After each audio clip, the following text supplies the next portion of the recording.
بزرگ صحابی کی بات ہوگی وہاں پر نقد نہیں ہو سکتی، وہاں پر جرا نہیں ہو سکتی، وہاں پر تنقید نہیں ہو سکتی، وہاں پر تنقید نہیں ہو سکتی، وہاں پر گالی نہیں دی جا سکتی، وہاں پر الفاظ اگر کہے جائیں گے تو ایک ہی کہے جائیں گے رضی اللہ عنہم ورضوا عنہ، اللہ ان سے راضی ہے اور پروردگار عالم سے راضی ہے۔ حضرات گرامی قدر اسی لیے اللہ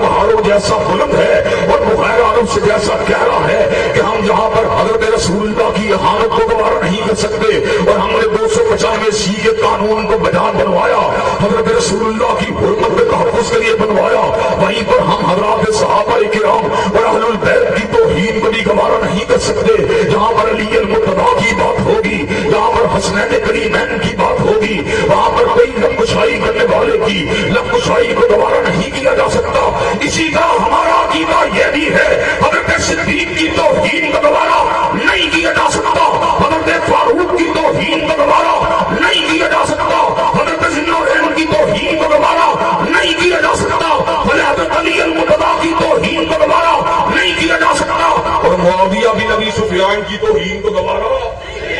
حضرات گرامی قدر اللہ تبارک و تعالیٰ کے فضل و کرم سے اکابر علماء اہل سنت، جس میں اللہ کے فضل و کرم سے علماء اہل الحدیث بھی شامل ہیں، علماء دیوبند بھی شامل ہیں اور علماء بریلی بھی شامل ہیں، ان سب نے اس بات کو منوانے کے لیے جلسوں کا انعقاد کیا، جلوسوں کا انعقاد کیا، اجتماعات کا انعقاد کیا، ریلیوں کا انعقاد کیا۔ حضرات گرامی قدر قومی اسمبلی کے اندر پورا اگر نکلا، قسمت نے یاوری کی تو مولا عبداللہ و چترالی کی قسمت نے یاوری کی، اور سینٹ میں تو کسی کی قسمت نے یاوری کی، تو ڈاکٹر حافظ عبد الکریم کی قسمت نے یاوری کی۔ حضرات گرامی قدر اللہ کے فضل و کرم سے اس محاذ کے اوپر علماء بھی عوام کو بیدار کرتے رہے، لیکن حضرات گرامی قدر چکنا ہونے کی ضرورت ہے۔ آج بادشاہ پسند عناصر یہ بات کہنا چاہتے ہیں حضرت علی المرتضیٰ کی ذات کو تو تحفظ دیا جائے گا، انشاءاللہ ضرور دیا جائے گا۔ بادشاہ پسند عناصر یہ بات کہنا چاہتے ہیں سیدنا حسنین کریمین کی ذاتوں کا دفاع تو کیا جائے گا،